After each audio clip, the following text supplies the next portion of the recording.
Alors guys, ça fait 2 jours que je vous ai faussé compagnie, mais qu'est-ce que vous voulez? C'est la trêve. Je déteste la trêve. Nous allons décortiquer la situation de Manchester United, notamment celle de Ten Hag.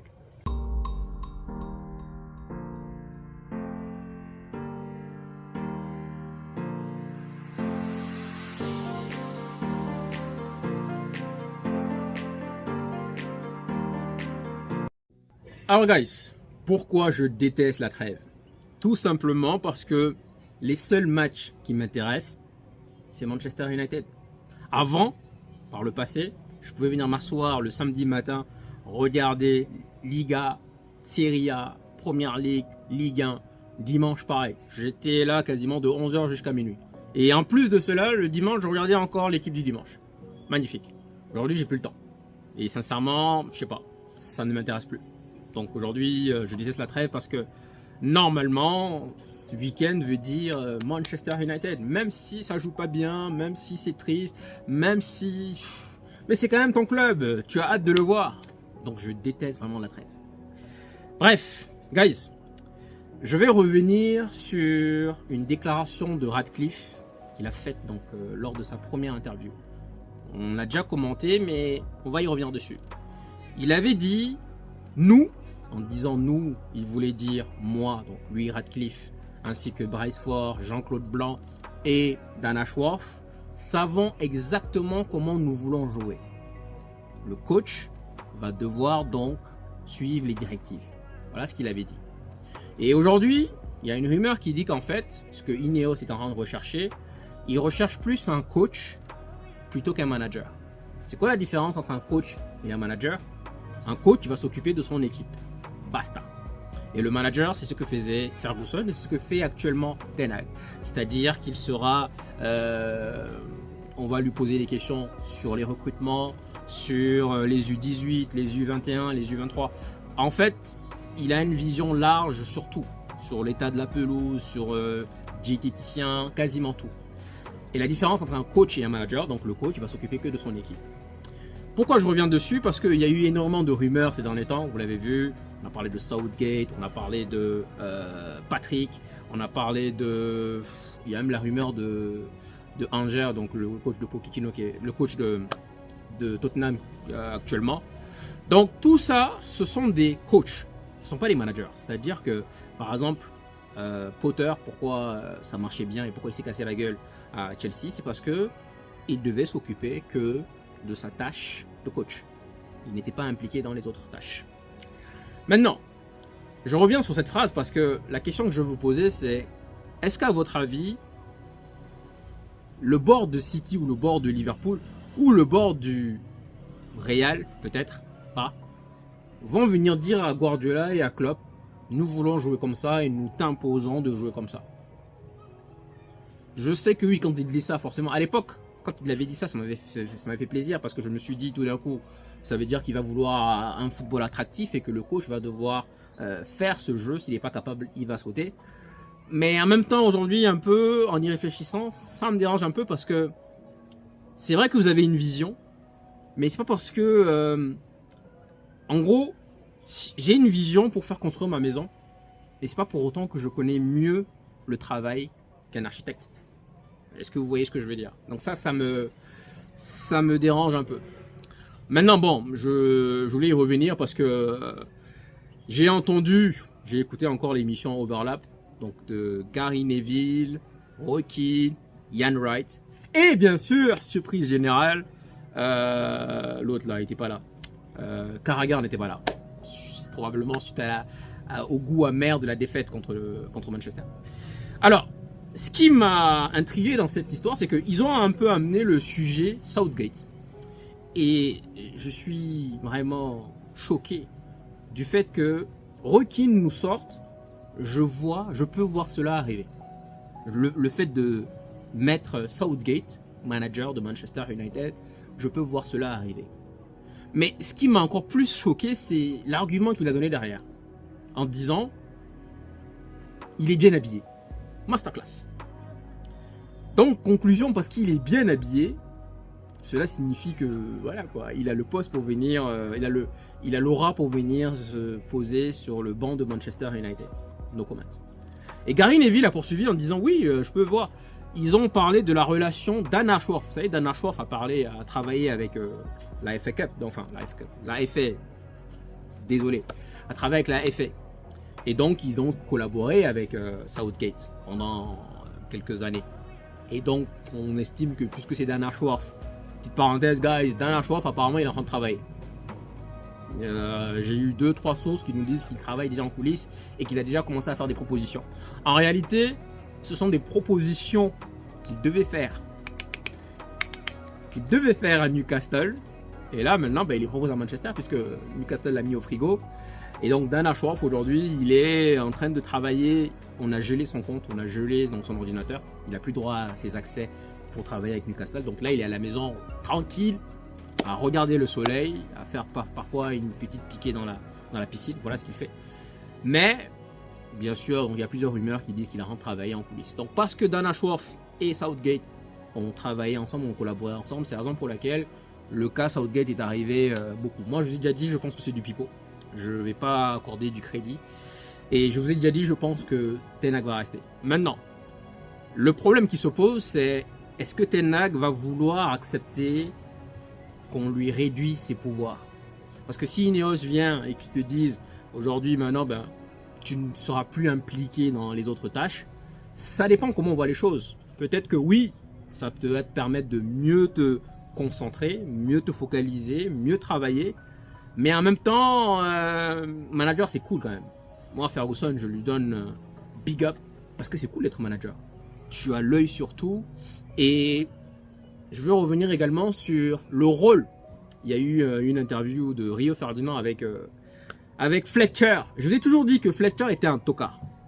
Et en fait, la question est arrivée. Qu'est-ce que tu fais concrètement? Fletcher a répondu en disant, en gros, j'ai le titre de directeur technique. Alors pour moi, directeur technique, c'était forcément quelque chose de... Voilà. Mais en fait, non.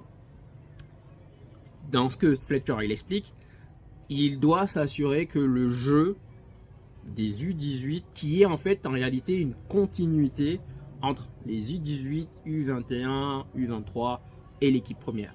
Comme ça, quand le jeune, par exemple le Maino, fait son apparition dans l'équipe première, c'est la même continuité. Et ça, je dis masterclass. Parce que les gars, je sais pas si vous avez vu, mais les U18 actuellement, ils sont premiers. Ils sont en train de massacrer tout le monde. Conclusion, les U18 ont compris la philosophie Ten Hag. Et c'est ce que je disais récemment. Ten Hag, moi, la seule chose qui fait que j'étais Ten Hag out, guys, c'est favoritisme. On va y revenir. Mais les U18, même les U21, c'est-à-dire que plus ils sont jeunes, plus on dirait que la transformation, la compréhension de la philosophie Ten Hag est assimilée. Et donc les U18 aujourd'hui sont premiers, ils sont en train de massacrer tout le monde. Ils gagnent des 3-0, des 5-0. Franchement, j'ai regardé quelques highlights et ça joue bien. Ça joue très bien. Et en fait, dans ce que Fletcher disait, c'est que c'est la vision en réalité de Ten Hag. Et c'est peut-être pour ça, c'est juste parce que en gros, les grands, ils ont été tellement, on leur a injecté un virus. Ils sont tellement bouchés que pour que ça rentre, ça sera beaucoup plus visible chez un petit que chez un grand. Et l'exemple parfait, typique, c'est la langue. Vous savez que par exemple aujourd'hui, un enfant de moins de 7 ans a une capacité phénoménale pour absorber et comprendre et parler une langue. Très facile. Beaucoup plus rapidement qu'un adulte. Et donc c'est la même chose. Donc aujourd'hui, plus la personne est jeune, et plus elle a cette faculté donc à assimiler le processus. Et sincèrement, si le processus Ten Hag, c'est ce qu'on voit avec les U18 et que c'est ce qu'il veut faire avec l'équipe première, c'est juste que beaucoup l'ont dit, il n'y a pas encore les éléments. Franchement, guys, il faudrait peut-être revoir notre vision. Alors guys, j'ai mis en titre, l'herbe n'est pas forcément plus verte ailleurs. Et moi je sais que j'ai un défaut, je suis impatient. Maintenant, je reviens sur le cas Ten Hag. Il a répondu en fin de match contre Liverpool les 35 premières minutes que vous avez vues, c'est comme ça qu'on aimerait jouer. Et beaucoup le critiquent en disant qu'il n'a pas de fond de jeu, qu'il n'a pas de... il a rien. En réalité, moi je sais qu'il a un fond de jeu. Moi je vous ai déjà dit, hein, guys, ce qui me dérange chez Ten Hag, ce n'est pas son fond de jeu, ce n'est pas les résultats, parce que je sais que même Ferguson, il a mis du temps avant de réussir. Ce n'est pas les résultats, je vous l'ai toujours dit. Ce qui m'agace, moi, c'est son favoritisme. Et si on revient rapidement sur le but que Amad Diallo nous met, les gars, même si Ballon d'Or, Anthony, il a marqué un but, super but d'ailleurs, le but que Amad Diallo nous met, Anthony ne pourra jamais le mettre. Avec, enfin, aussi bien dans la conduite de balle, Anthony, pour moi, bon, peut-être pas, mais pour moi, Anthony ne peut pas le mettre. Donc, c'est le côté favoritisme. Je suis désolé, même s'il y en a plein parmi vous qui aiment McTominay, moi, je suis persuadé que Amad Diallo fera mieux que Anthony, il fera mieux que McTominay. Que ce soit en 10, que ce soit à l'aile, il fera mieux que les deux. Et même Bruno Fernandes, pour moi, c'est le côté qui me dérange. Mais quand il dit le jeu qu'on a fait, et il faut le souligner, le jeu des 35 premières minutes contre Liverpool, c'était spectaculaire. C'était un régal, c'était waouh. Et mine de rien, ce jeu-là, on l'a déjà vu. On l'a déjà vu contre Chelsea cette année. On l'a déjà vu contre Everton l'année dernière. Également contre Tottenham l'année dernière également. C'est le match où Cristiano Ronaldo avait décidé de quitter. Ce qui fait que le fond de jeu, il l'a. Le fond de jeu, il l'a. Maintenant, peut-être, comme je l'ai dit tout à l'heure, il n'a pas les ingrédients pour. Peut-être que, parce que si vraiment, comme le dit Fletcher, c'est sa philosophie que l'on transmet de A à Z, U18, U21, U truc, c'est-à-dire qu'il n'est pas mauvais. Honnêtement. Et tenez-vous bien, c'est un Ten Hag out qui le dit. Donc je dis aujourd'hui que l'herbe n'est pas forcément plus verte ailleurs. Et surtout, j'aimerais revenir sur une phrase. Quelqu'un m'a dit, il est là depuis 2 ans. C'est un avantage pour lui. Et ça, c'est un point masterclass. Vous savez pourquoi? Parce que c'est comme si aujourd'hui, vous êtes dans un travail depuis 2 ans. Vous connaissez les difficultés. Vous savez exactement où est-ce que vous avez eu des lacunes. Continuer avec vous, ce serait plus bénéfique que de repartir à zéro. Parce que là, si on repart à zéro, guys, que ce soit avec... et surtout, les noms que l'on nous sort. Southgate. Non, mais les gars, c'est... Honnêtement, l'herbe n'est pas plus verte ailleurs. Tout ça pour dire vraiment que, étant un Ten Hag out, je vais donner raison au pro Ten Hag. J'ai beaucoup réfléchi. Franchement, je le critique encore, hein, ça va pas s'arrêter, ça va continuer. Mais au final, personne n'est parfait. Et même si je dis, ouais, il doit dégager, il doit sauter, je sais que je le dis probablement sous la colère. Je sais quand même aussi que s'il partait, quelque part, ça va me faire mal. Parce que s'il part, beaucoup ont dit qu'il mériterait une 3e chance, enfin une 3e année. On va voir, avec une belle structure, une bonne structure. Franchement, surtout le match qu'il nous a offert, le spectacle qu'il nous a offert contre Liverpool, il n'a pas été béni, beaucoup de blessures. Et il a dit d'ailleurs, il a dit à plusieurs reprises, je sais qu'il a dit, on est revenu sur les interviews de Olé, sur les interviews de Mourinho, tout ça, ça rentre en compte. Ça rentre en compte tout ça. Et donc franchement, guys, je dirais que je vais donner raison au pro Ten Hag. Je vous donne raison, guys. Honnêtement, du fond du cœur, j'ai beaucoup réfléchi et je vous donne raison.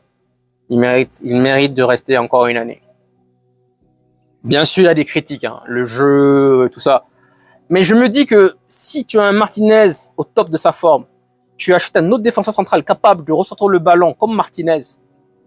On va parler dans une autre vidéo des transferts. Mais voilà. Tu mets un 6. Tu mets un latéral parce que Luke Shaw, voilà. Et tu achètes un autre attaquant remplaçant de Højlund. Ailier, tu peux, voilà. Pour moi, il y a Shea Lassie qui va monter probablement. Il y a Garnacho. Il y a Amad Diallo. Pour moi, c'est un bon. Derrière, why not? Vous savez, guys, j'aime avoir raison. Donc là, je vous fais la vidéo, je vous dis que je vous donne raison au Proteinac. Merci de m'avoir écouté, guys. Et puis, dans une autre vidéo, on va revenir sur les transferts. Enfin, les rumeurs de transferts. Big up à vous, guys.